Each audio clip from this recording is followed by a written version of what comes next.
మహారాష్ట్ర రాష్ట్రంలోని ఎల్లోరా గుహల సమీపంలో ఉన్న ఘృష్ణేశ్వర్ ఆలయం భారతదేశంలోని 12 జ్యోతిర్లింగాలలో చివరిది. ఇక్కడ పరమేశ్వరుడు ఘృష్ణేశ్వర్ మహాదేవుడి రూపంలో పూజలందుకుంటున్నాడు.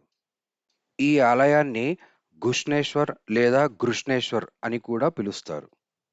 పురాణం ప్రకారం ఘుష్మ అనే గొప్ప భక్తురాలు ఉండేది.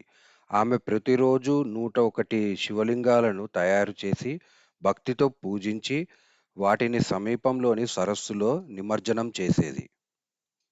ఆమె భక్తి అపారమైనది. అయితే ఆమె భక్తిని చూసి ఆమె అక్కకు అసూయ కలిగింది. ఒకరోజు అసూయతో ఆమె ఘుష్మ కుమారుడిని చంపి అదే సరస్సులో పడేసింది. అయినప్పటికీ ఘుష్మ తన పూజను ఆపకుండా శివునిపై తన భక్తిని కొనసాగించింది. ఆమె అచంచలమైన భక్తికి సంతోషించిన పరమేశ్వరుడు ప్రత్యక్షమై ఆమె కుమారుడిని తిరిగి జీవింపచేశాడు. అనంతరం శివుడు అక్కడే జ్యోతిర్లింగంగా వెలిశాడు. అందుకే ఈ పవిత్ర క్షేత్రాన్ని ఘృష్ణేశ్వర్ జ్యోతిర్లింగం అని పిలుస్తారు.